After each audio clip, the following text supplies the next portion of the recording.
As you come up to 10, that is their God. That is 10. That is the hermaphrodite.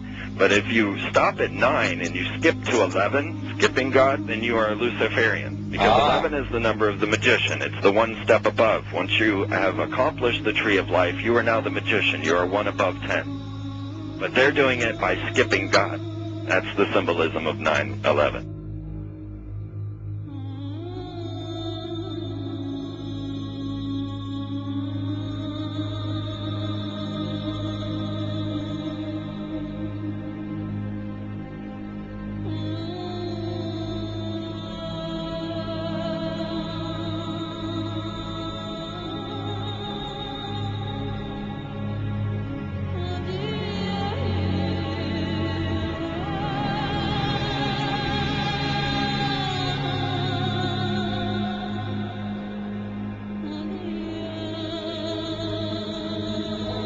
It is a big idea, a new world order.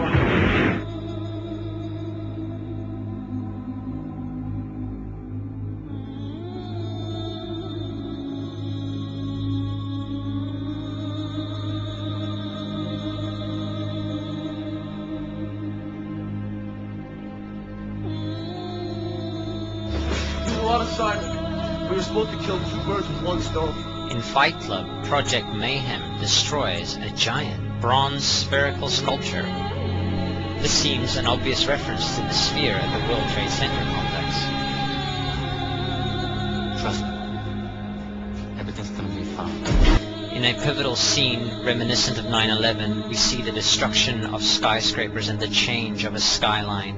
Second anniversary of the 9/11 attack on the World Trade Center, George Bush asked for an $87 billion increase in military spending.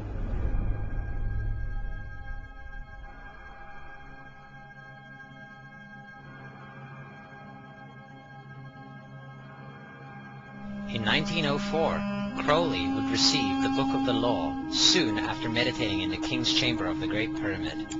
He claimed he had been contacted by a being called Aiwass. Crowley would also use this symbol in his work.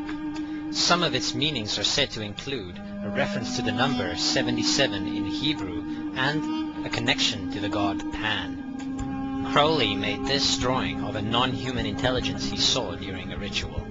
Synchronous 23 has made the connection between Aiwass and the Wizard of Oz, and has further pointed out the similarities between Crowley's gray alien-like drawing and the depiction of the projection of the Wizard of Oz in the film version. The much overlooked theory has been put forward on the internet that when we are looking at George W. Bush, we are actually seeing Aleister Crowley's grandson. I have suggested that this video footage of George W. Bush reading The Pet Goat, coinciding with the start of the 9/11 mega ritual, is in fact a dedication of the 9/11 mega ritual to the great god Pan by Aleister Crowley's grandson.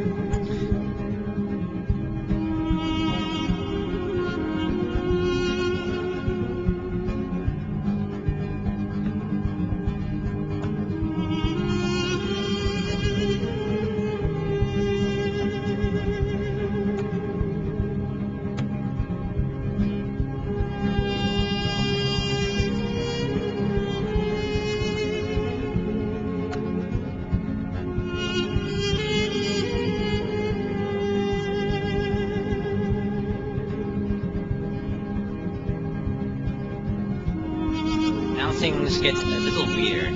This is the 1978 version of The Wizard of Oz, The Wiz.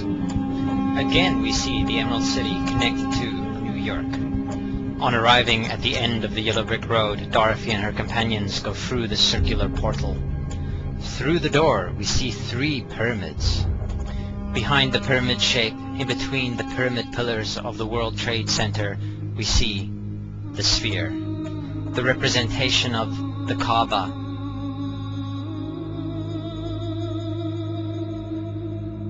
The inhabitants of Oz dance around the sphere in ritualistic fashion. Fashioned in giant letters over the dome of the sphere, we see the word Oz. Oz, symbols of Pan and Aiwass, seen smack at the heart where the new Aeon was ushered in. and where the Stargate was opened.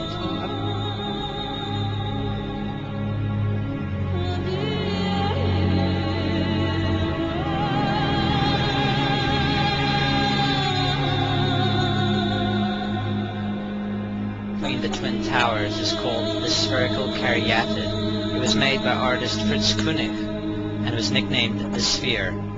We see that Koenig made this thing in Bavaria, the same place where the Illuminati was founded. The most interesting fact about the placement of the Sphere at the World Trade Center Plaza has to be that architect and designer of the World Trade Center, Minoru Yamasaki, intended the plaza itself to be a representation of the Grand Mosque of Mecca, the Sphere in particular taking the place of the Kaaba.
So, my friends, it's time you start placing your faith and your dedication to the one and only God, the everlasting creator of everything on earth and in the universe. He is greater than anything our minds can comprehend. Do you know how many times Muslims are required to circle the Kaaba when they visit it? 7 times, each counterclockwise. Would you like to know why? You see, what binds us as humans to this life and to this dimension and to this earth is the limits of time and space. We are bound to this dimension and this reality through time and space. Hence, if one wants to leave this dimension or leave this reality, he needs to break away from time and space.